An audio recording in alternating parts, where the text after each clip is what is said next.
tell us a couple of words about Latham Watkins? Well, I appreciate that, and we feel really great about having you all. We're highly focused on innovation companies, so this is really important to us to sponsor these events. It's part of the reason why we built out this whole space, which is a brand new space we moved into in February. My name is Steve Chinowski. I'm a partner here.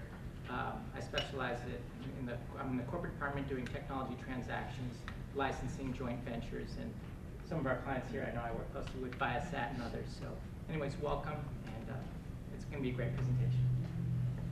Thank you. How long have you been in this space? We've been in this space since just February. We just went in. I've been at the firm for 14 years now. Yeah. So those of you who know Latham Watkins North County, right, they were in the building next door. And then there was Latham Watkins downtown.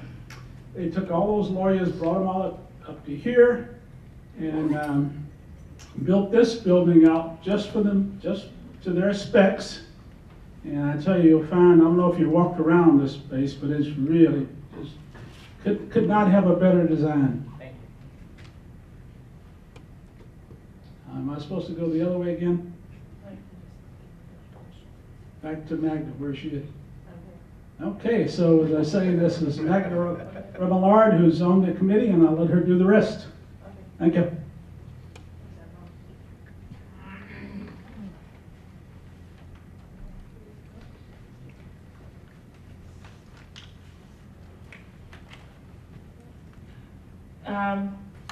Hi, everybody. So I'm Magda Remillard, and I'm a co-chair on the special interest group together with Niraj and several other people. And so we try and put on these M2M related events at least once a quarter or so.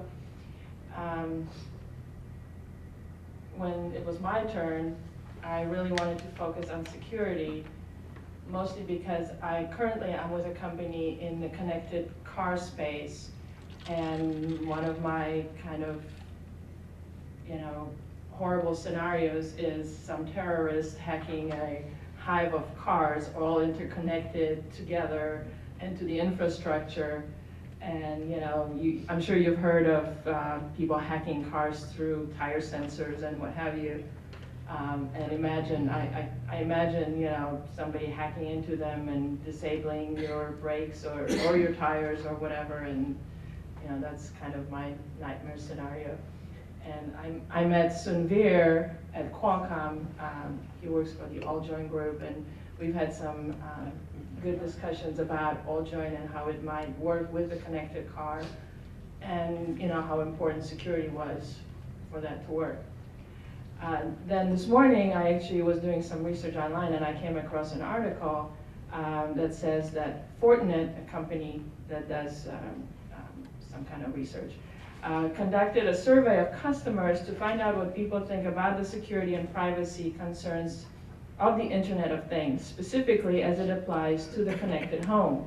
Along with the confidence that the connected home is essentially a foregone conclusion, Fortinet also found that 70% of the survey participants indicated that they are extremely concerned or somewhat concerned about data breaches or having sensitive personal information compromised. So even regular consumers are looking at the Internet of Things, and security is one of their biggest concerns. So that's all I'm going to say. This is why I wanted to have the topic be security, and I will turn it over to Sunveer to begin the discussion. Thanks.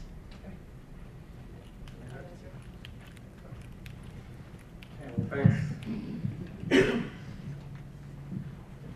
Thanks, Mag.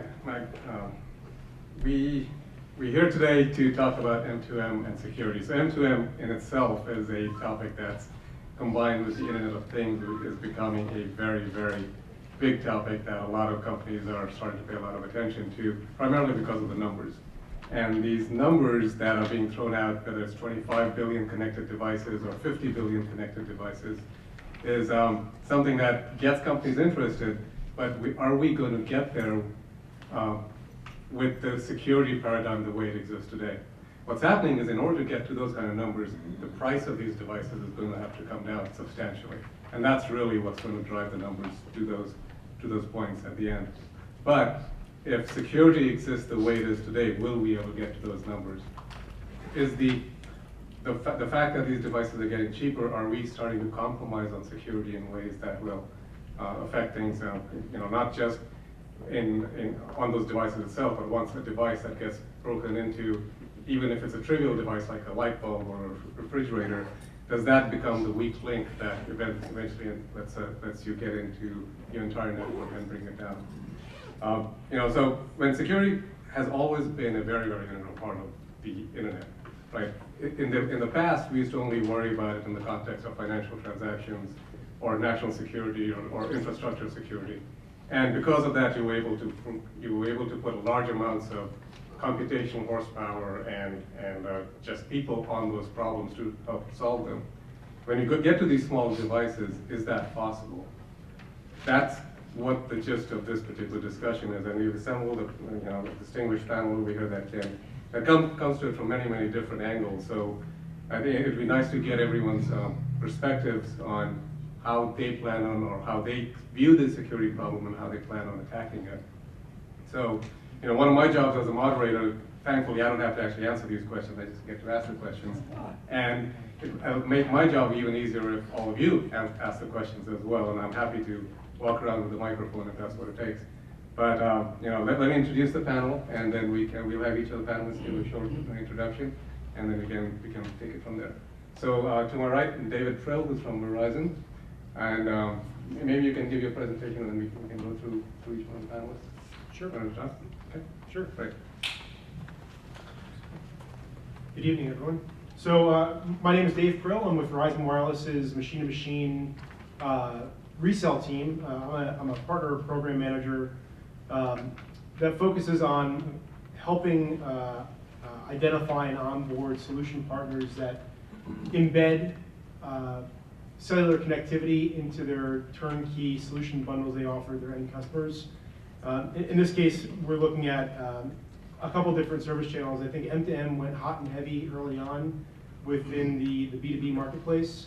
I think there's technologies like the Kindle that were the first to market really in the consumer space, and that type of service model is now quickly precipitating where cellular connectivity is embedded in the turnkey service that an individual is purchasing today with a back-end revenue share or ability to compensate the carrier for services in those models. So in this case, within Verizon, we're looking at everything from B2B to consumer type service models. We offer a multitude of M2M application engineering development environments to help with quick prototyping of solution sets.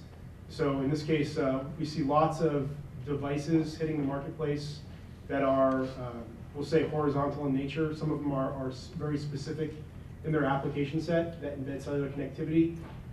We give partners the ability to actually stand up services on their own to bring quick products to market. My background, just so you know, I actually have my degree was in biomedical engineering, and then I jumped into telecommunications immediately following college. And I spent the last 14 and a half years, approaching 15 at this point, in network engineering from a wide area network technology perspective. David, if I can just interrupt for a second. Did you have a presentation? Because I think we have the wrong Sorry, one we're up there trying right now. to Sorry. grab that right now. Okay. Yeah. Sorry about Unfortunately, we that. can't see what Oh, that's all right. you're seeing up here. So.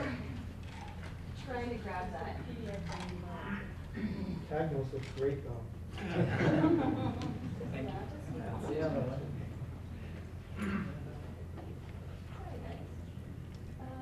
I think it's a PDF. It was just too. Is it a PDF or the PowerPoint? I thought it was in PowerPoint. Maybe the tail end of the tablets, but.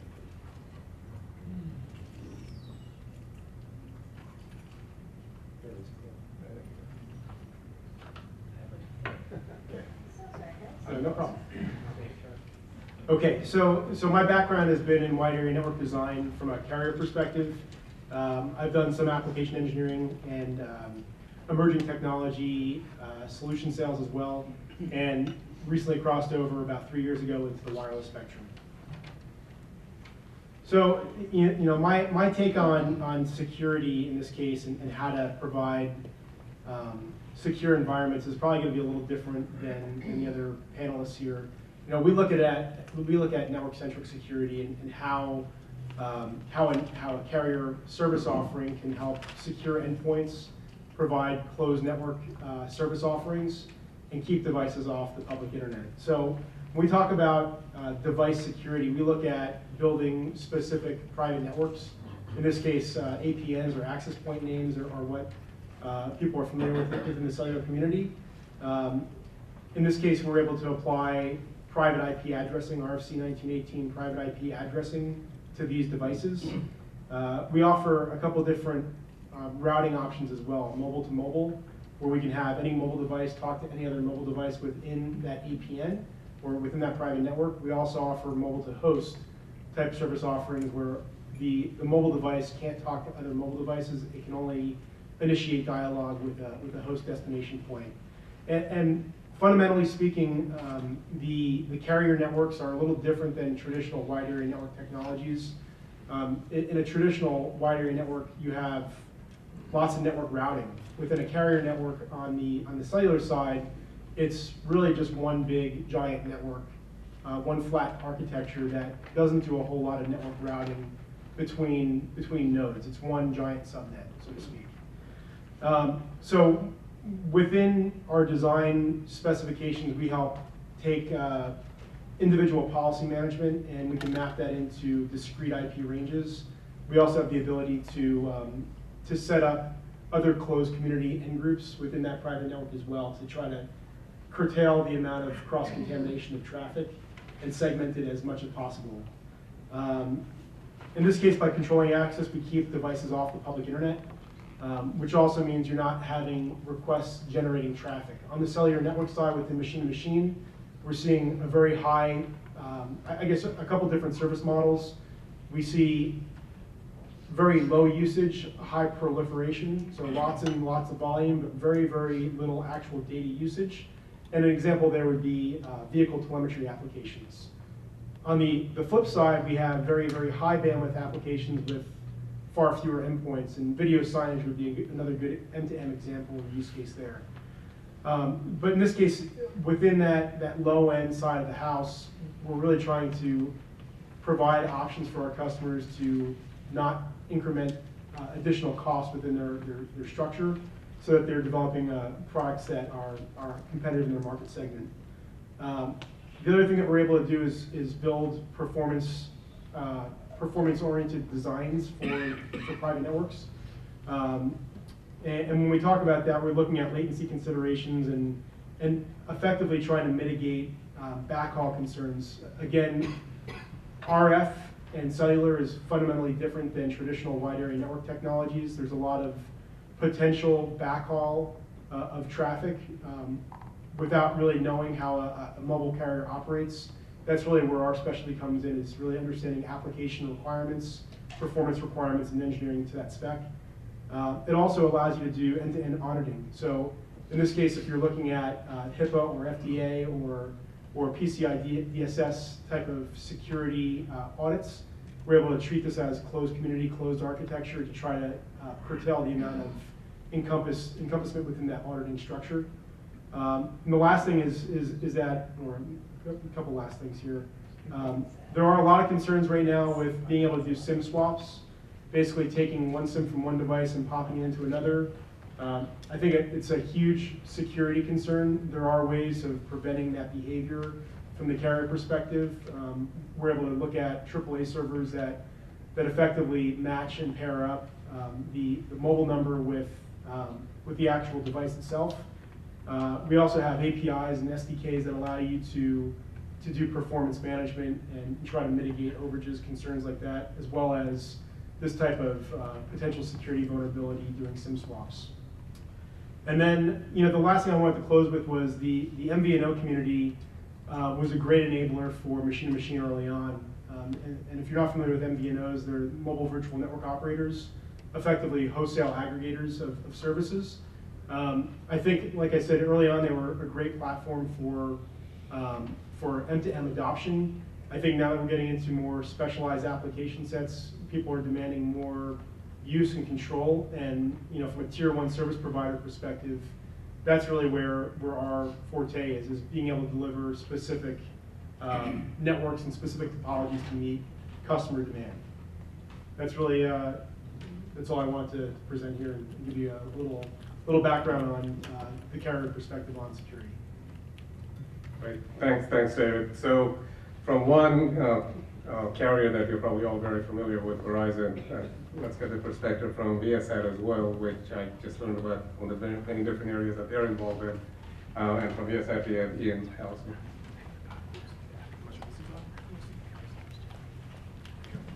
Hi.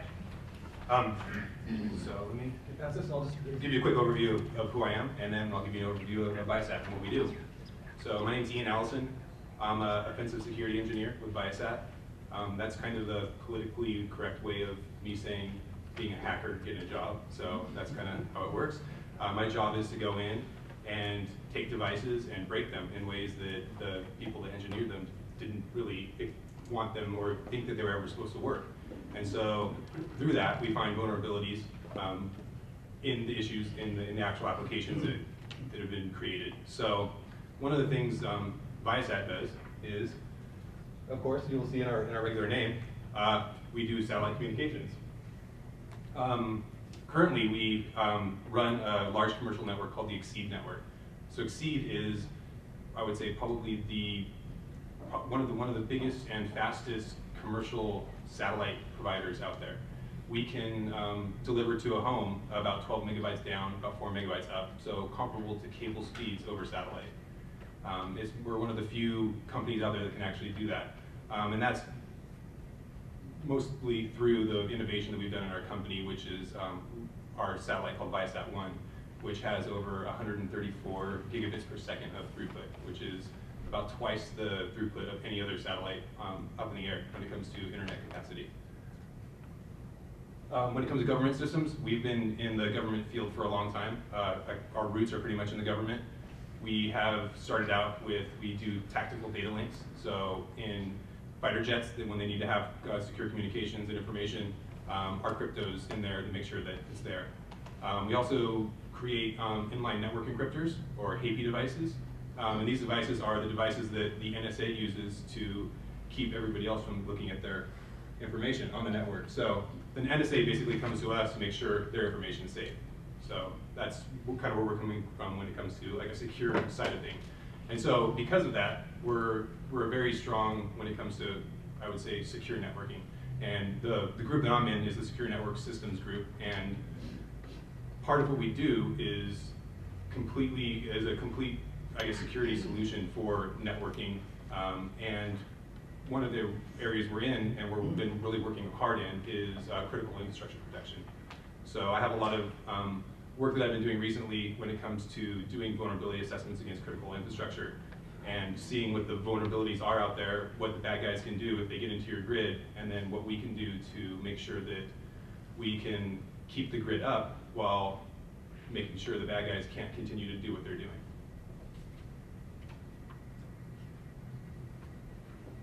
And so I would say the critical security things that we're working on, so security is a big thing. M2M is a really big thing as well. When you start to think about the Internet of Things, and like Sanveer was talking about, I think what Cisco said, 50 million devices, or 50 billion devices, I'm sorry, and then Gartner said 26 billion devices. When we start to think about that amount of data and the amount of information that's going on, it's kind of staggering. We're thinking about getting to the point where your milk carton is going to tell you that it's like empty or it's spoiled. Think about the data collection and the stuff that goes on there. Think about the philosophical implications that are there of having corporations being able to monitor your usage of just about everything that goes on in your house. So there's some pretty interesting things when it comes to M2M. And when we talk about I guess it would be the thing that I deal with most is taking a look at regular devices that most of us take for granted, and we just think about and we don't really take any consideration about them. and think about how a bad guy can use those. So I guess the perspective I'm going to come at on this panel is going to be a perspective of, I guess, the bad guy, the attacker, because that's what I do. So. Great, thank you. Well, thanks again. Now that we've heard from two of the companies that provide the pipes that allow all these devices to connect to each other, let's hear from Neeraj from Tagnos, which is in the healthcare space and is potentially the aggregation point and dissemination point of the data that's collected that travels through these pipes. Well, thank you all for coming here, and thank you, Steve, for a great building. I'm getting distracted with everything that's looking so nice here. So, having said that, what I'm going to do is we invested in a quick 2-minute video on Tagnos, and we'll start off with that. Probably need the clicker. Today, hospitals are faced with the challenges of reducing operational costs and at the same time improving patient satisfaction. Part of the problem is the inherent confusion that comes with something as complex as a hospital. With so many moving parts, staff, patients, equipment, it can be difficult to keep everything working together smoothly at all times. Tagnos was developed for this reason: to improve operational efficiency by providing a hands-free, real-time, smart location solution for your hospital. From the moment a patient arrives in the ED, they are entered into the Tagnos Smart Connection System. Tagnos will monitor the patient's wait time, notifying staff if the wait time exceeds the hospital's metric. After the patient is taken to a bed, Tagnos helps locate the necessary equipment for staff to diagnose or treat them. Everything is done automatically, so the staff have their hands free to take care of other important tasks. When it comes time to transfer the patient to another department, the family will be notified, as well as the patient and all pertinent staff scheduled for any procedures. Equipment will be located and internal processes updated, ensuring all procedures continue on schedule and no time is wasted. After surgery, the system will identify the patient's new location and once again notify the family. Each step of the way, loved ones can track the patient's status and find out where they are, relieving anxieties and improving overall patient satisfaction. At the same time, Tagnos will actively record and interpret the data metrics it collects to optimize hospital workflow, making sure all moving parts are in sync. This means an efficient ED and OR with more time to schedule for other patients, satisfying physicians. It means optimized staffing and reduced costs throughout the hospital. And while the benefits are substantial, the initial cost to implement the system is relatively small. In the end, patients are happier and the hospital is saving money. Everybody wins with Tagnos. To find out how to get a smart connection for your hospital, visit tagnos.com. I hope you guys found the video interesting.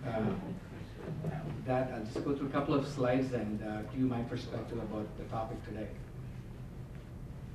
So this is the strong market driver for us, for Tagnos, marketing to hospitals.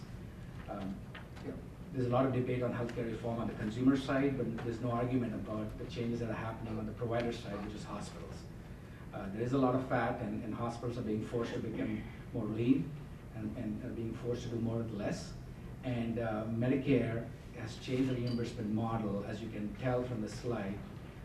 Hospitals were paid entirely based on quality of clinical care. And now, moving forward, you have patient satisfaction scores, clinical outcomes, efficiency scores, all part of the reimbursement pie. Way does Tagnos impact the reimbursement model for hospitals? We've demonstrated how we can improve the patient flow, reduce wait times for the patient. We can improve the communication between the hospital and the patient and the family. So thereby, we have a direct impact on the patient satisfaction scores. The other aspects are about the efficiency, where there's a well-documented report by Institute for Healthcare Improvement, IHI, which is a well-respected body for hospitals. The waste in throughput in ER and OR is enormous, and there's a lot of opportunity for efficiency type solutions. And of course, because we're able to improve the workflow in general, and I can give you some examples later on. We obviously, some of the ROI we've demonstrated is not just improving patient satisfaction scores, but also improving utilizations of the procedure rooms, so thereby the hospitals can actually earn more revenues. At the same time, we've also demonstrated how we can optimize staffing based on the real-time patient census information that the hospitals have. It's very similar to the restaurant industry, where they've mastered the art of optimizing staff based on predictable business. And we could do something similar with our analytics over a period of time once we start collecting data inside the hospital. So this is all the different pieces and how it comes together. I'm assuming everybody in the room are M2M experts or somewhat familiar with M2M, so I'm just going to breeze through this slide. Again, what we offer the hospital is not just data and real-time analytics to allow them to intervene before a patient experience is compromised. But at the same time, we can do a lot of after-the-fact analytics to help them with staffing and other financial optimization issues as well. So we do have a very good reference site and showcase site in the Adventist Health System. White Memorial Medical Center, east of LA downtown, has been our main showcase site. I just got back from the corporate offices last week in Roseville, Sacramento, and the chief operating officer is now rolling this out throughout their 19 hospital system. As well, we've got 2 other large health systems implementing this solution as well. So I'm just going to stop with the Tagnos introduction over there and give you a quick perspective on today's topic. In general, I feel that the whole cost and pricing and economic viability is a very fuzzy and big topic because the definition of cost itself is very very confusing, right? I mean, I'll tell you a good example that my economics professor at business school told me. I still remember that to date. Is that when you go to a bank and you ask for a money transfer and the money goes from, let's say, LA to New York, it's like $10 or whatever the fee, the $15. At the same time, you go ask for an international money transfer, all of a sudden, the price is like $35 at the minimum. And so, it's just electrons that are moving from LA to New York and electrons that are moving from US to China or India, wherever, or Mexico, wherever you want to send the money. So the cost is pretty much the same, but I think the pricing is based on not cost, but based on value-based pricing, right? So I think in general, the whole cost and pricing issue is pretty fuzzy and vague. And then you add to that topic, Tagnos is a solution provider, so oftentimes we bundle the devices, the software, the solution, the support, everything together and sell it to a hospital on a monthly fee model. And then we have a financing company that would finance the purchase of the gear or the hardware for the hospital. And when they finance it, the payments are spread over 3 years, so 36 months. So all of a sudden, you have, the device cost may go up a little bit, based on added security, et cetera, but then you amortize that cost over 36 months. I know security is an issue in general, but whether that is a big enough issue from an economic viability, I'm not sure. I'm going to give you that perspective as we go on here. I was trying to figure out where the security part comes in this. Was there something there on this? Yeah, no, I was just telling the audience here that the topic for today is for the devices. When they add more security, the price will go up on the device, and will that be prohibitive for the customer to buy a solution? And my perspective is that I'm selling solutions based on a bundle, and then a financing company financing the purchase over 36 months. And so usually, even if the security, whatever the cost is, I'm so removed from the actual device that even, if there was an additional 10% of incremental security cost, that gets distributed over 36 months. So I'm not very sure if that's prohibitive for the viability part of it, is my perspective. I just wonder if the question really there is one of liability on a domestic transfer, perhaps being less, inducing less secure liabilities on the bank as opposed to an international transfer. But we can discuss that, that some more as to, how much of this is a legal issue and how much of this is an actual hardware and engineering issue, right? Well, Good thing that we are in I a. say that, when you calculate margins, it's like, how much does it cost you to actually do those things? And because of the legal aspects, et cetera, that you're putting into those international transactions, there's a bunch of stuff under the hood that those banks have to do to make sure that those are able to use those simple transactions. Sure. But it's those costs that actually go into your margins. Of course, it's not as much as you're talking about. There's obviously a pricing issue there. But that goes into your costing models, and I'm sure your economics professor or whatever would be familiar with those. Yeah. But, I guess the topic is that the data transfer and the pipes, whether you're doing a local transfer or international transfer, is a little bit more complicated. Obviously, it's going through a lot of gateways, but then that's not a direct correlation for the cost and the price.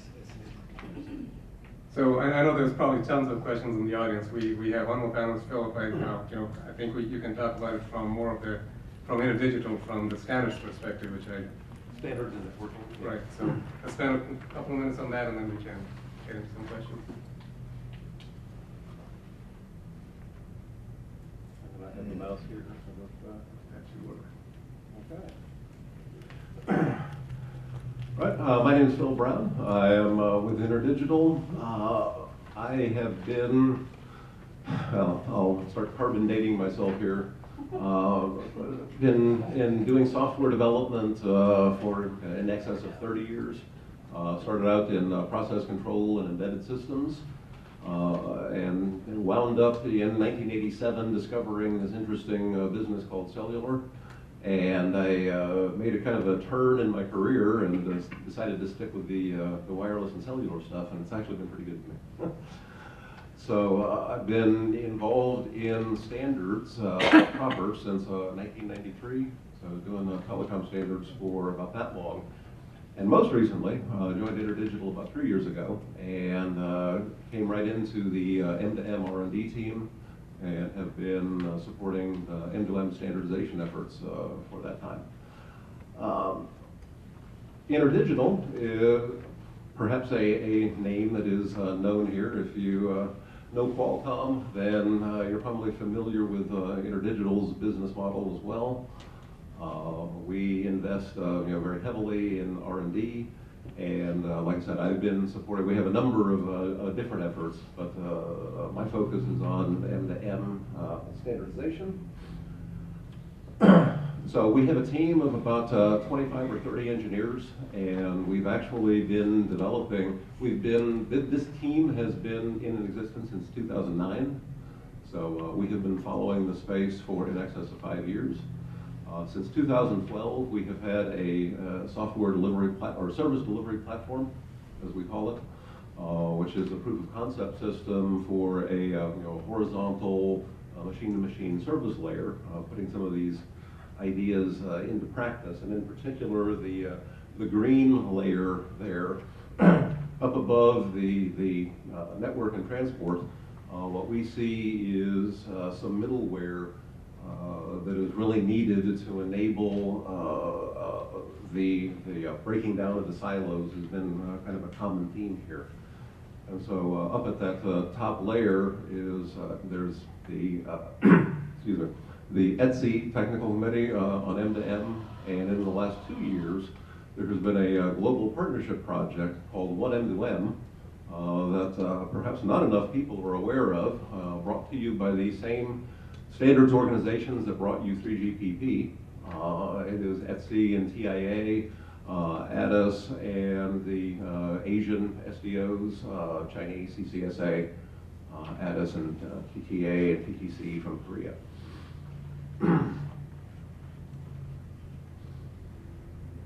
So I mentioned this service delivery platform. As part of our work, we found it useful, even necessary to flesh some of the concepts out prior to bringing them into standards. Since 2012, we've been doing demonstrations of this platform. In particular, every year, ETSI has been hosting at the end of the year in December in the south of France a machine-to-machine workshop. We were charter demonstrators at the first event in 2012. We'll be demonstrating again this December, 2014. And There is both a centralized aspect and then also some of the distributed aspects, as one would expect.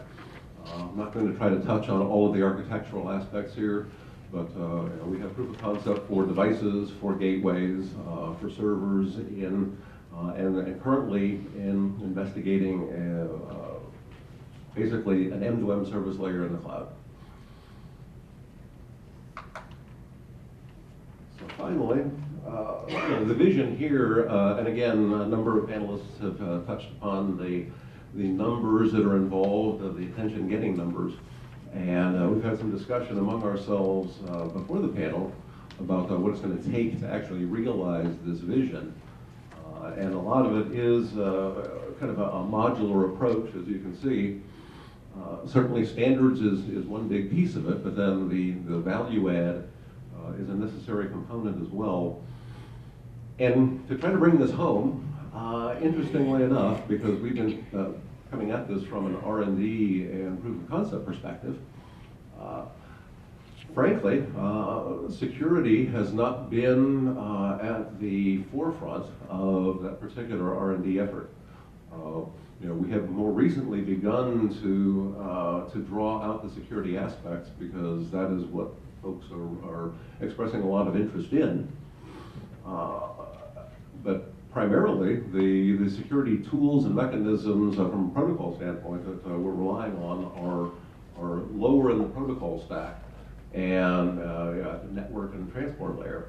And what folks are expressing more of an interest in and a need is up at that application and service layer and more end-to-end, as is drawn out in the theme here.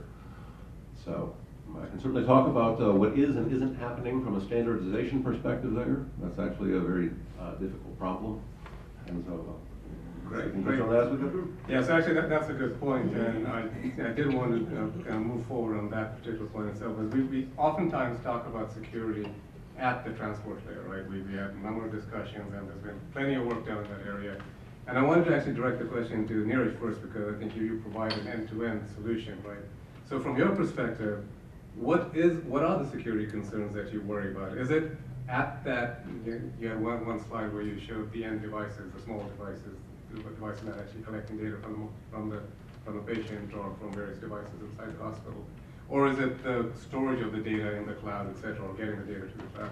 So from your perspective, maybe just, this is probably a difficult question to answer, is where do you see the biggest vulnerability? And then after that, maybe Ian, you can respond with how you might want to go attack the system. Sure. Yeah, I'll give you my perspective, but I'm really a sales guy who was brought into this panel, and I'm sitting in between the chief operating officer of hospitals and trying to negotiate pricing and cutting deals and signing contracts. So my perspective will be really from an end user and reseller perspective.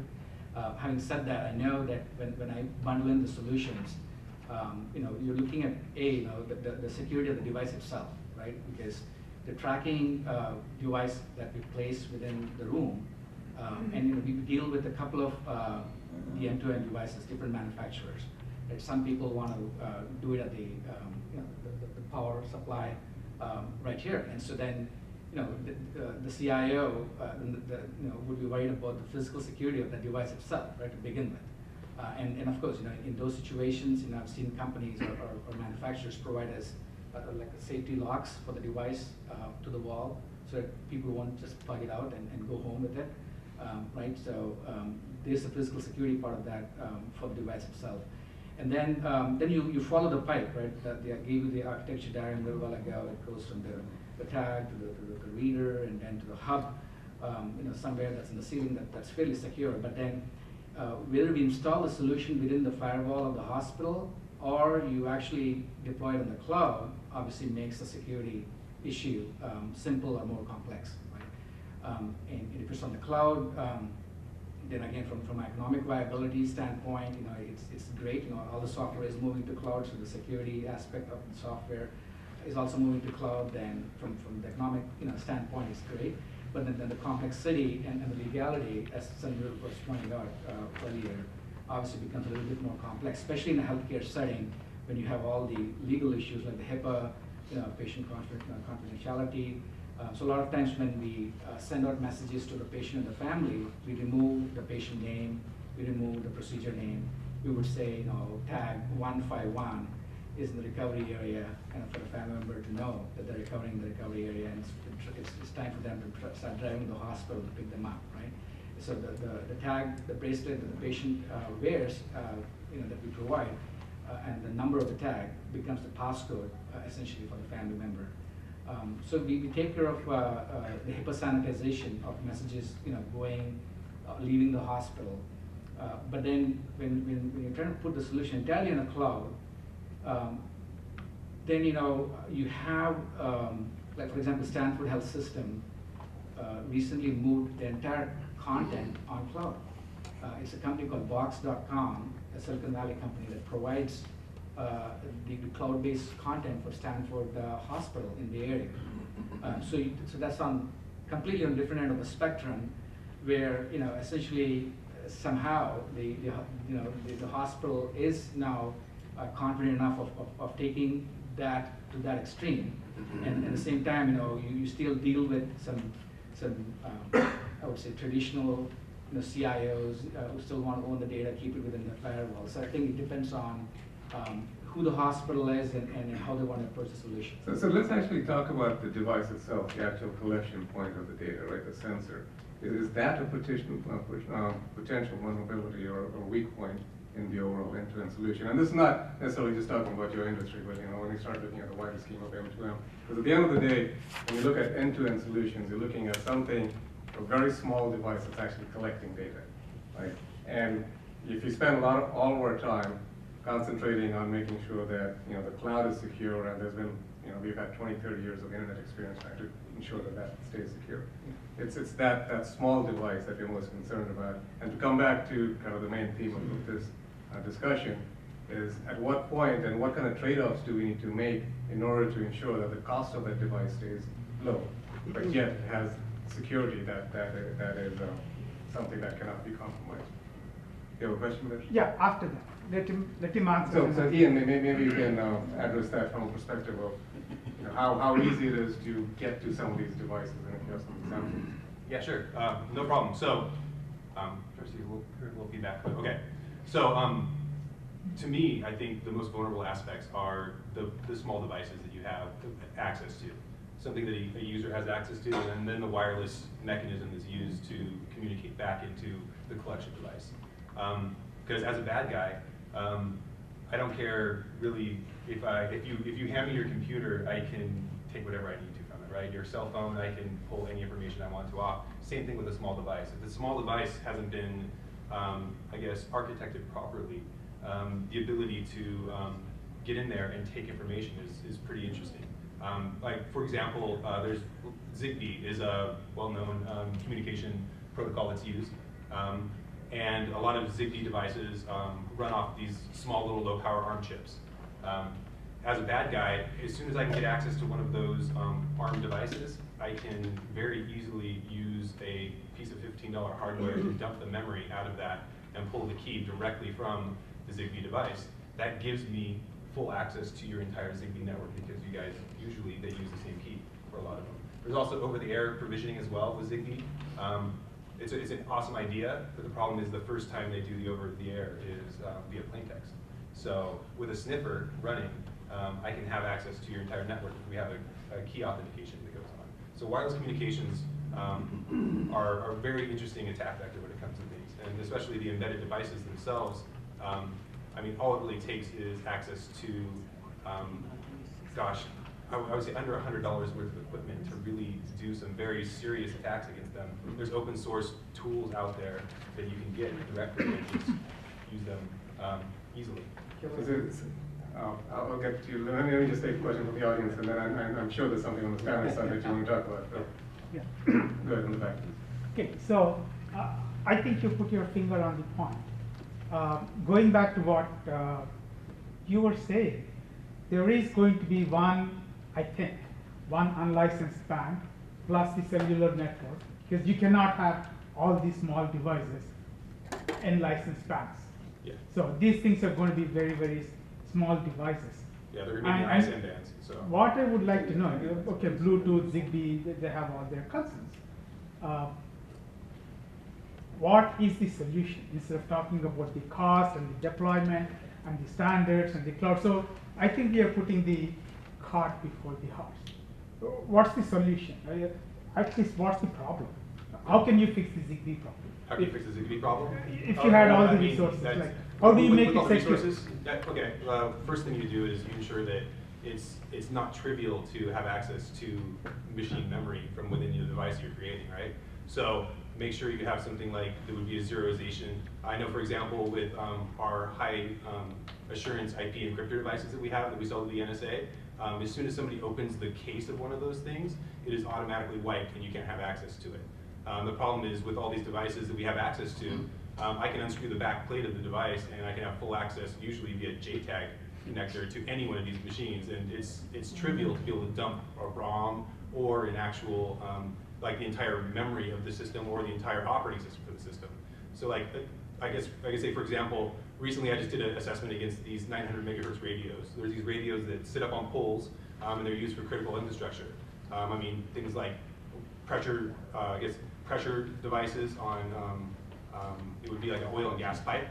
And these devices are critical in order to make sure these infrastructures continue to work. And these devices are considered secure. And it took less than 5 minutes for me to find an exploit within the web interface of it that allowed me to send a single packet and cause the entire device to get knocked off the network. Right, so you're talking about more than just physical. I'm talking more than physical security, yeah. So I mean, we have to make sure we have user input validation, which is like the biggest thing. And we have to ensure we have physical security as well, because especially these devices are going to be in the hands of patients or anybody that can have their hands on it. Making sure that you have a secure device or a secure way of ensuring the device can't be tampered with is really important. Right. So I think I do have an answer to that from Qualcomm's perspective, but I will withhold my own joint advertising at this point. But maybe something from the standards perspective, and then we'll come to your question. Yeah, just real quick. We've touched on some, but not all of the points, and Harry certainly emphasis, shown a spotlight on the right aspect, because there's so many components. I mean, you know, the slides that I was able to put together, it should have been obvious that the focus was on the network and the transport and making sure that, you know, you can securely carry the bits from point A to point B and to C and to D, and that's all well and good, and there are, you know, a number of perils along the way. But the fact is that at the endpoints is really where the security starts and ends. We've been trying to address that in the M2M partnership project. There are references to secure storage environments. So Ian touched upon how trivial or non-trivial is it to get access to device storage, device memory. Secure execution environment. How trivial or non-trivial is it to be able to tamper with the execution environment, with the processor, with the operating system, with the code space?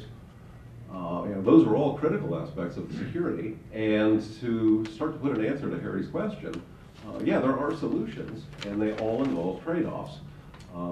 Again, this will be my last bit for now. M2M being very telecom-centric, given the entities involved, the one-size-fits-all solution for a secure storage environment, for a secure execution environment, is the smart card. SIM card. Everyone, or I'd say, most folks are familiar with them, or maybe don't know that they have one in their mobile device. But the thing is that that particular device probably costs more on its own than a lot of the devices that we're talking about trying to secure in the first place. So, and you can't necessarily have a removable device. That in itself represents a point of compromise. So you have what they call the virtual or electronic UICC, the EUICC, which meets certain standards for tamper resistance and so on and so forth, but adds cost and complexity. And so it's all about trade-offs, as is often the case in engineering. It's not that we don't know the answers, it's that we don't like what the answers are, at least today. Back then, then we'll come here. Go ahead. Thanks. So just following up on your point, Ian. So we talk a lot about the newer technologies and the security vulnerabilities and risks associated therein. Yeah. I just want to make a highlight and then maybe get some of your perspective on, as we start web enabling the existing infrastructure. Yeah. You ready for the rest? Yeah. So a lot of these networks were never designed with security in mind. And if they were, a lot of it was security through obscurity. And one of the things that ends up happening inadvertently is you understand that, sure, behind this network, there's stuff that we don't want to access. So you try to secure that single endpoint. But as soon as you get through that entry into the legacy network behind it, most of them assume you're one of us. What do you do about that? Actually, that's something we're working on, and that's something I've been actually actively working on as well. I'm a PhD student, and one of the things is this is a really interesting. This is, like you say, it's a really interesting area, and it's an area that there's a large gap in when it comes to, like, I guess you would say, academic research on. So one of the things that we have at Viasat and we're working on is called equality of trust. And so the idea is having metrics that on each one of your machines, and this kind of comes from the critical infrastructure, because when we talk about information security, we talk about three things: confidentiality, integrity, and availability. It's the CIA triad. It's InfoSec 101, right? So those are really important things. And I mean, and most security problems can be boiled down into one of those three, one or two, or all three of those issues. And so what we can do, and what we've done is, like with the power grid, it was built for availability. Now we've realized that, okay, confidentiality might be might be nice, and integrity actually might be really nice, right? If somebody's gonna be able to make changes on your SCADA network to the generator that's running, if they can change the RPMs, they can blow it up, right? That's been proven. There's been research out there. So what we can do is we have a system that goes in and we can create a trust model between all these different machines, like in a net. It's almost like a mesh network. And so the way these machines go is, if I detect a compromise happening, I'm not going to shut you down because I need availability, right? It's important that substation stays up, but maybe the data that's coming from it isn't trusted as much anymore. So we kind of got to take this philosophical shift, right? We got to go from trusting everything inside of our network to maybe not really trusting everything inside of our network, but having quality of trusts built between all of our systems. So. Yeah, so I'm really interested from an open architecture perspective, because if you got trillions and billions of things, you're not going to have a unique solution. So my question comes down to standards, protocols, and secure communications, essentially. Couldn't agree with you more. Cyber's all about data and trust, especially authentication between devices. So whether it's all join or MQTT or whatever, what's the recommendation from you all on the kind of standards and protocols that the rest of us can latch on to start building some of these interconnected devices? That's a good point. In fact, I think we probably need to even differentiate between some of the SCADA type, high availability, expensive devices that can afford the level of security that some of your applications need, to some of the more consumer-driven applications that could become large security holes into other kinds of things. Like, for example, if the thermostat gets hacked, the initial reaction is, oh, someone else can come in and affect the temperature in my house. But now, if 10,000 homes' air conditioners can be cycled simultaneously, now you're bringing utilities down, right? That becomes a larger problem. But that problem is actually, initially is considered to just be a consumer problem, and it's a very, very low-cost device. So maybe I wanted to throw this question to Dave. Since you're probably working a lot closer on the consumer side, is that a concern? And of the things that are being done on the Verizon network side, that's alleviate that. And we'll come back to the standards question. Sure. So I don't know that this type of security concern or security vulnerability is one that Verizon has an answer to, or the carriers have an answer to. It's obviously of importance, but our realm is around securing data, securing communication, and keeping devices away from accessibility. And that's kind of the message that we promote, is being able to keep devices off of conventional internet access platforms, but low cost enough where they're pervasive, and the amount of data actually being used necessitates or justifies the incremental cost to build a device that incorporates a cellular module. So obviously it's only one facet of trust. The network layer is one where it's not 100%, I'm going to say bulletproof, but I think the bigger aspects as it relates to security are probably around the social engineering aspects of obtaining devices through unauthorized channels that are part of a private network today, right? So I look at those as being some of the bigger challenges that our customers are looking at, how to prevent the social engineering of having devices join otherwise closed architectures and having them now, essentially eavesdrop on a closed network. Our perspective is we're more enablers. We're a platform provider that gives you options, and the intent is to provide low cost, fairly secure transport. No private network is bulletproof or rock solid, but they're designed around providing a better initial jumping off point than public internet resources. So is that a potential solution? Is this concept of private networks secured via gateway, which is highly secure, right? And that's where the question of, does every device need an IP connection out to the larger internet? And were you at the Qualcomm Internet thing last week, the week before? I guess Leah was talking about your guys' stuff. Yeah. Right. Actually, I was out of town. Oh, I was not there, but I'm quite familiar with what I'm sure Leah talked about, considering she's my boss. Oh, okay. Well, I was on the stage with her, and we were having a great debate because, I'm also in the Office of Security. And so. Yeah, can you speak up louder? Louder? Not very much louder, sorry. Anyway, the point I'm trying to make was, there's a very short bridge between, the discussion about consumer to small businesses, right? And especially when we move to the Internet of Things. And one of the concerns that we addressed on stage was that, part of the solutions are like, let's make sure that we limit the number of things that connect to the Internet of Things, or the Internet of Things, right, as Leah put it. And we consider that every entity, every business has been compromised, so the insider threat is like already there.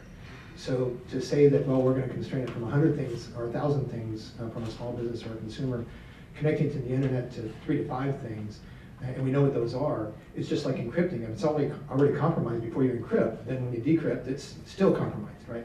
Same thing here. If I'm amazed at the system you guys put together, because there are so many places for him to play, right? to get in and compromise that end-to-end chain. So every time I see a solution in the health end, all the data is collected in so many different places. Sure, it's becoming more complex now. Exactly. So that insider threat is in the hospital, is in every one of those contact points where the data is injected into the system. So that's really my interest point, is when you have so many of them that can be so readily compromised, and not students, but patients can be accessed, their beds can be accessed, the wall, when somebody isn't in there, can be accessed. It seems like a tremendous challenge. I'm kind of with you. What are the solutions for that, right? Versus, I think we're all becoming very, very familiar with the challenges, so I'm very interested in your perspective on the solutions. Sure. Does anyone want to take that? I just want to address that, healthcare part of it. Yeah, it's awesome, by the way. She's cool. She has her opinions. So I we will get to you in the back. Yeah, I agree with you about the complexity of the solution, and in general, we're talking about a lot of M2M devices, but in healthcare setting, because the care delivery is becoming more distributed, that's the other market driver playing for us, right? Hospitals are no more just worried about what happens inside the hospital. The care is being forced to go more step down.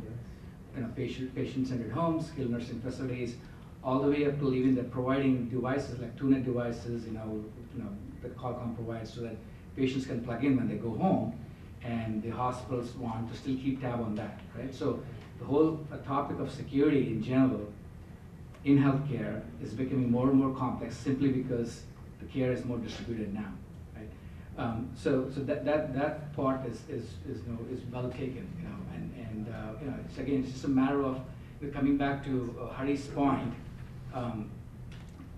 Where is the ROI, right? In terms of we talk about the economic viability, but then as long as you're able to justify what are you bringing in with that IoT bundle or M2M bundle, or what is the business problem you're solving, and you know, is that big enough for the hospital first of all to venture into a new solution, right? So that's number one. Number two, you know, when they deploy the solution, then they have to secure it, you know, from a legality standpoint. But that's after the fact, right? So the first thing that the hospital executives are doing is, you know, when they put together a solution, is, you know, what is the business problem that you're solving? So we ever got to standards? Okay, so we keep admiring the problem, right? What's the solution set? So I'm gonna ask again. I get all joined, I like it. I know I agree with Rusty. The gateway, I've got everything managed within a house. Nah, that doesn't appeal to me because one of those is gonna get compromised somehow. So I like it. It's an easier way to minimize the complexity of the communications. But really, you have to take an open source. Anything can be attached. You have to start at vision, at least, if that works. So back again, what sorts of standards and protocols, especially the trust and the authentication part, that can be, oh, that's right, more costly than the device.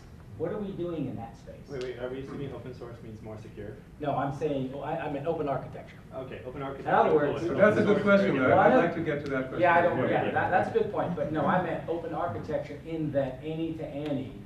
Granted, you have to sub-optimize that potentially with a gateway or whole join, but really I'm kind of looking at where are we going on this? Because the people who are building things and making money and all this other stuff to support Internet of Things, are going to need a roadmap of sorts. And I'm in favor of architectures and standards, some are, but you have to have a little bit of stability there. So back to you, Philip, you mentioned that's what you did, so what's your point? Well, touche. I mean, we admire the problem, people. We want to know some solution sets here. I think about 4 or 5 people mentioned that, not just you, but the rest. And I'm also interested in your approach to the application layer because I think it's a tremendous, you know, challenge there, you know, for you guys to come up with standards with the application. Yes, yes, and yes. And especially for our you know, folks who come at the problem from the angle that we do, and when I say we, again, I've been participating in telecom standards for a couple of decades, and you see a lot of the same faces and the same entities, and they approach things the same way, oddly enough. And so, you know, change is slow. And one of the things that seems to be dissolving slowly is the resistance to security at the application layer. From a standards perspective. It's either viewed as, well, if it's up there, then it's the end user's problem and we're not going to touch it. It's out of scope. That's the classic dodge. You hear the words out of scope. That's a standards person saying, yeah, I don't want to touch that. And you know, we're taking a look at a few aspects, but part of the problem too. You know, everyone comes into the room with a vested interest. And the 500-pound gorilla in the telecom room is the smart card vendors. And so, you know, it's really hard to, at least in the corner of the ecosystem where I'm operating, consider something that doesn't pay homage to the smart card vendors in one way or another. I like to call them the smart card mafia. And the thing is, there are entrenched interests in other parts of the ecosystem as well. But one thing that we're looking at... Those tend to be proprietary solutions with not necessarily standards, right? Well, and it happens in all aspects. But one thing that I wanted to maybe address to Ian, it occurs to me as one way of expressing the problem is that I'm personally not aware of any situation where making any device, any protocol, any transport more secure has the effect of lowering the cost. And so as long as that basic calculus holds true, then you're talking about trade-offs, typically. At best, a zero-sum game. I totally disagree. I 100% Me too. disagree with you because when you architect it in, it's always the case. When you add it on at the end, it's tremendously expensive and it delays everything. And when you design it in at the beginning, it's tremendously less expensive by orders of magnitude. I agree with that But point. when you're talking about devices that potentially, if wanting to connect, that costs $1 or $2. Right? Well, I still agree with you. But you're still I talking... still make the same statement. about a change in the degree of increase, not in an absolute reduction by engineering in the security. You're right, you're optimizing the impact. And that's a great thing, and that's something that we definitely need to take into consideration, or trying to take into consideration. I mean, we've been facing this thing for 30 years. The banking industry, rather than increase security, wrote off losses and kept them quiet because they didn't want their competitors to know.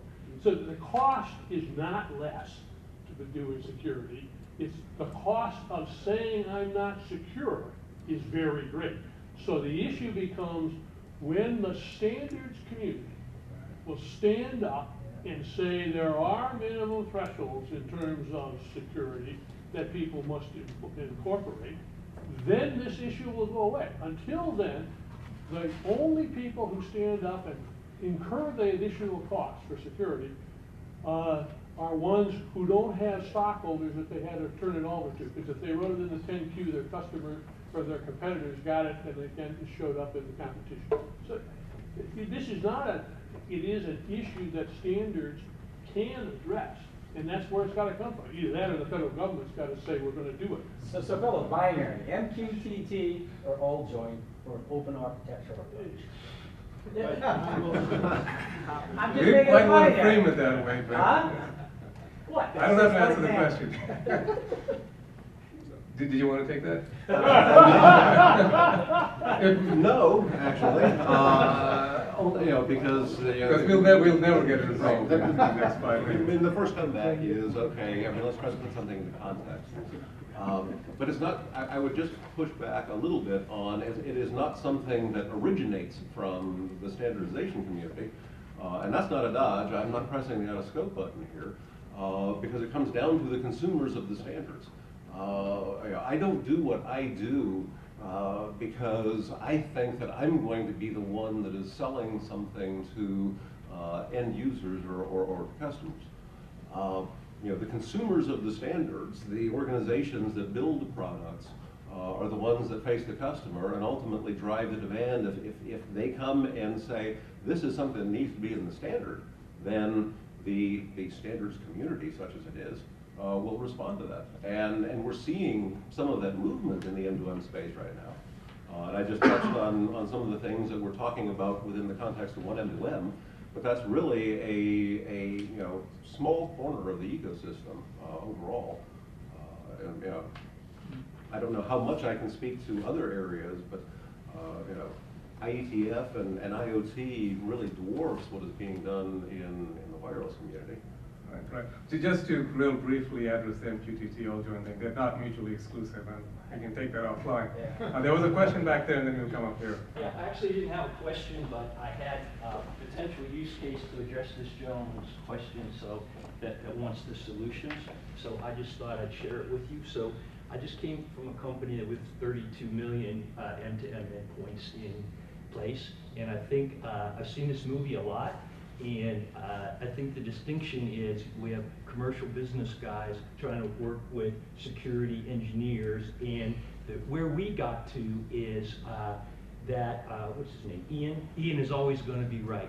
One endpoint, you're always going to hack it, so just get over it, okay? And where we focused was, don't allow the replay attack that can go upstream and affect the rest of the network. So the use case was, in this case, we're putting electric meters in the field, right? It's like advanced metering system. We captured a third of the land in the U.S., and they had remote disconnects. And if somebody could get a hold of that system, then they could remote disconnect a whole bunch, millions of meters on the network.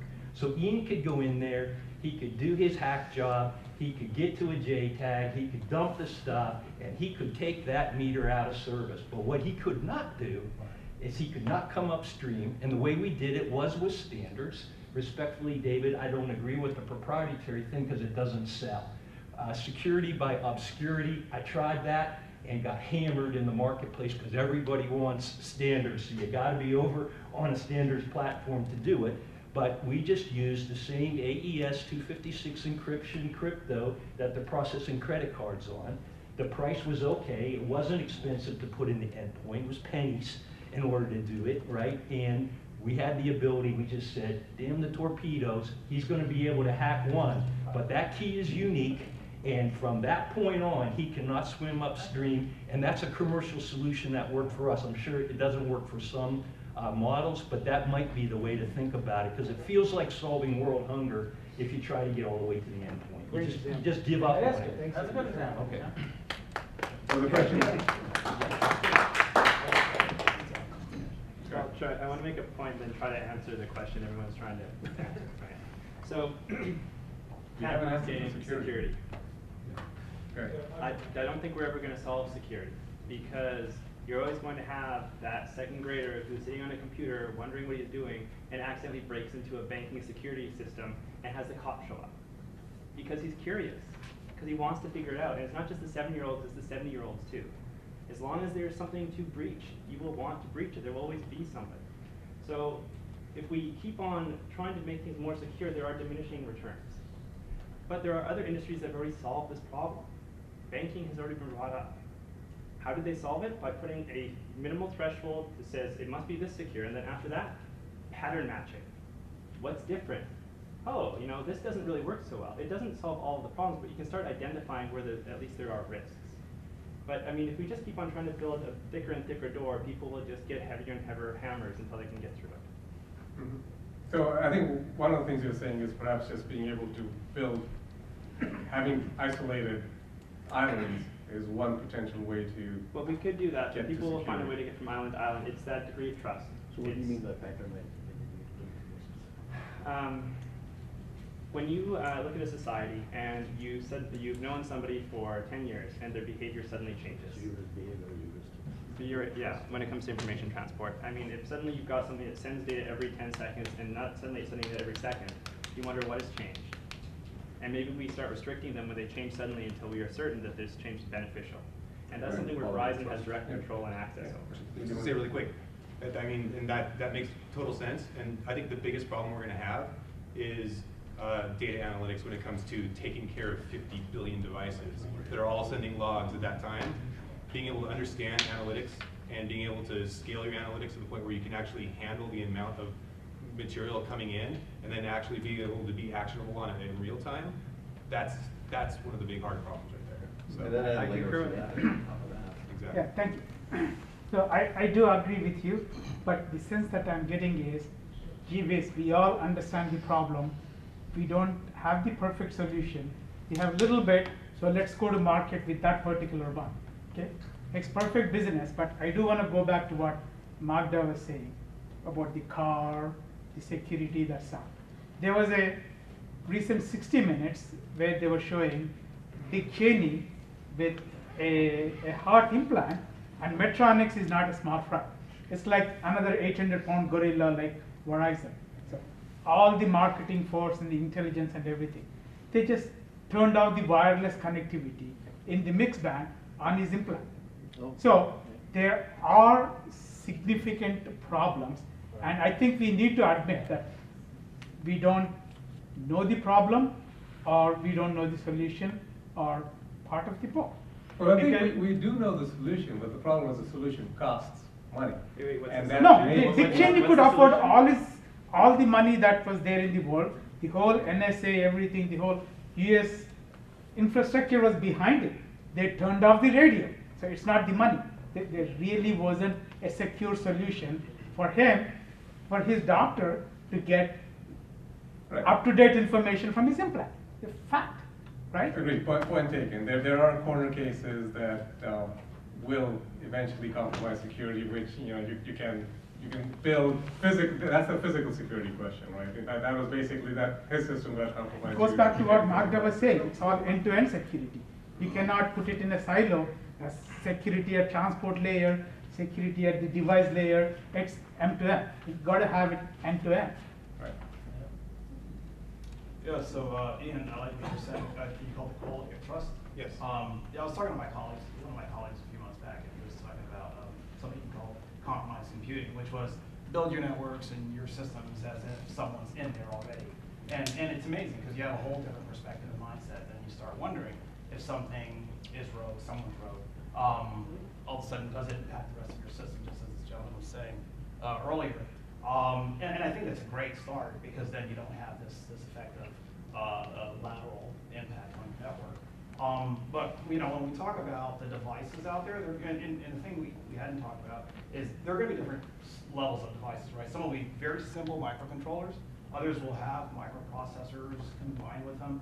The challenge there is kind of like in the PC world when we first came upon computing and personal computing, we ended up bolting on security at the end, but we could afford to do that. We had the cycles and with memory and all that. But with some of these devices coming out, and we're talking tens of billions, you know, one of the things product managers like to talk about is minimally viable product. So you're going to get these little products that come out really, really fast, and they're going to come out in billions, and they're going to be really cheap, and they're going to make decisions and the trade-offs that we talked about. But what's going to be interesting is, right, the packet size doesn't change with the device size. So you have these billions of little devices that, you know, our cell phones today are kind of like semi-headless, and then you have these headless devices, and you don't know what they're doing. So at some point, I mean, the point that they all have that is the lowest common denominator is they're going to be talking over someone's network, whether it's the home network and it's going through a solo router, or if it's a carrier network or an enterprise network. So as this gentleman was saying, I mean, I look at billions of packets today, my team does, and we run real-time analytics on that stuff. And we just went through a 3-day sprint saying, if we back up in time and look at stuff that we classified a month ago, could we find some new stuff? So we started using some new algorithms, and we found 6 new threats that we hadn't seen before. So it wasn't that we felt like we didn't do a good job, it's just that if you think about it differently and reapply it, now we put those analytics into our new real-time system, and we can do it. We can scale it up. There are some incredible technologies today in memory computing. You know, we're not talking about this all batch stuff, right? I'm not a very big fan of If you're memory. routing, you're doing computation. But anyway, so we're talking about looking for solutions, and there are some scalable solutions that if we start building them now, because we don't have those tens of billions out there yet, we can scale our solutions up while the market is increasing, and we don't get into the rut that we're in today with network security. And that's my world is network security, and we are constantly behind the curve. And we work hard to stay 3 steps behind. And Jeff, you're talking about some of the design is in the devices themselves from the get-go. Yes. So just my perspective there, you know, there's a lot of cottage industry in machine-to-machine. And I think that's one of the biggest challenges that the developers don't necessarily have pedigree in network architecture, network computing, and they start building devices or systems that are ripe for the picking. You know, and that's just my perspective. Is we deal with lots of startup operations and even, you know, some incredibly legitimate businesses today that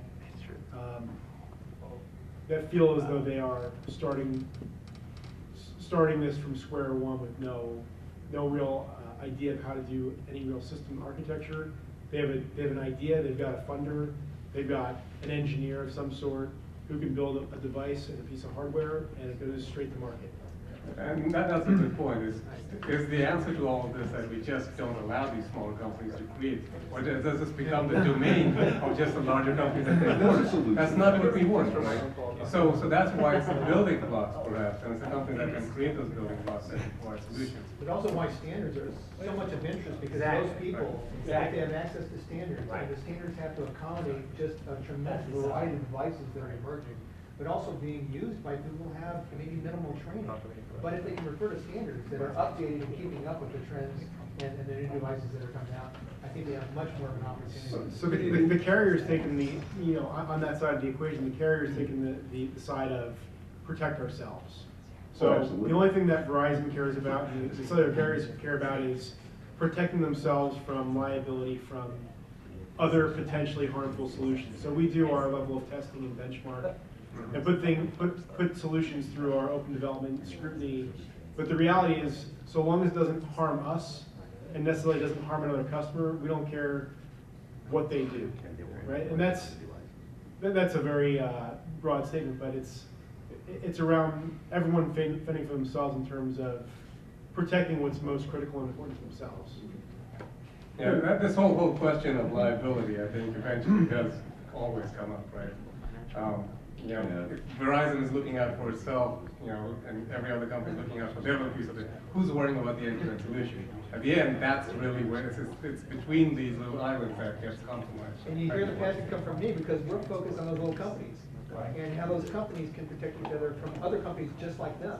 Because that's the backbone of America, right? When you have this tremendous number of small companies that are emerging and going after, hopefully, standards that are going to be paralleling that, that's what we're concerned about in our companies. We want to know how to protect them. Right. How are we doing on time? We're probably well above our time, so we can certainly, I can go on. Yeah, same here, right? We're out of time. One more round. Okay, so there's a number of questions. I'll let the panelists take one, and then we'll take one more question after. Go ahead. I was just going to say, in response to your statement about designing security, and again, I agree with you at the time, and I agree with you now. I would just point out a simple example that came to mind. IPv4, IPv6. So IPv4 is a problem. IPv6 has a solution, nominally. And so where is everyone with their IPv6 deployment? And then what's holding people back? It's baked in. Yeah, and again, and then that's an oversimplistic approach, but it works for a panel discussion. Okay, so last question, Cody. Probably the dumbest question of the night, save it for last, right? So in this whole IoT connected device world, as we start connecting things, there's a huge difference between monitoring and control, right? And so we're talking about all these devices and all these security threats. Again, dumb question. I would assume that in the monitoring space, security is less of a concern. And when you see the 50 billion numbers from Cisco, I would guess that the majority of those are going to be simply monitor type applications, right? Is that assumption correct?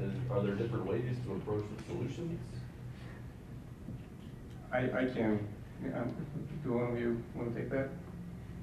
I'll go for it somewhere. Okay, so I believe monitoring actually leads to a question of privacy, right? And security and privacy sometimes are kind of used interchangeably. So if you're not worried about privacy, then perhaps monitoring is not a security question whatsoever. But just the fact that, one example I give oftentimes is in home security systems, right? You can encrypt the hell out of that event happening when your home got broken into or something happened and send a packet out and encrypt it. No one can read what it is. But just the fact that the packet went out is a privacy violation right there, right? So that is a concern we need to be worried about. Does anybody remember how Target lost all their credit cards? It was environment monitoring, and that was it. You can tell a lot just by watching encrypted packets go by many times. And just it also provides the pipe to go into the rest of the system. Yeah, I think monitoring is going to be a big, I think you brought this up, a big concern for consumers, what's being monitored in their home. And I think one of the solutions is a lot less technical, but it's allowing the consumer, whether it's an individual or a company, to control what these devices are monitoring. I think engineers probably a lot of the time think, let's just collect all the data that we can because we have the ability to do it, and then we'll give them the data that they're specifically asking for. But just the collection of that data, I mean, just from a legal point of view, there's a case, Smith v. Maryland, that says if you knowingly give information to a third party, you've lost your reasonable expectation of privacy. There's no Fourth Amendment protection or anything. So if you've got all these devices monitoring and it's all going up to the cloud, I mean, that's a free-for-all. So it'd be nice for the consumer to be able to say, don't collect this in the first place. I knew we need it anyways. But even there are a couple of aspects. I mean, one is the individual, understanding or expectation of privacy. But then there's also the integrity of the monitoring itself. I mean, is the information that's being collected accurate? Even if you agree that you want monitoring or that it's something that's acceptable, you want it to be secure, you want it to be accurate. And so, there's absolutely security. But I bet Ian, when you go in, sometimes they're collecting, they may have only intended to collect, or to monitor A, but they just collected A, B, and C, and that's what he's able to go after. These other things that weren't even intended to be collected in the first place. I mean, a lot of times that's what it is. It's like a lot of systems and stuff we get are, when we get them, are insecure by default, right? So when you get something, you buy a solution, it comes in a state that's already the default state is insecure, right? And so that's a huge issue when it comes to a lot of these things. I mean, and a lot of times, like my job is really, really easy because somebody buys really cool toy and they put it on their network and they leave it default, completely default. And yeah, admin. I mean, anybody who has a wireless router, who here has changed the password on their wireless router? Stop here, but I think of all the panels we've had, this panel is probably the most deserving, probably the most in need of the gift we're going to give them because of the Starbucks coffee card.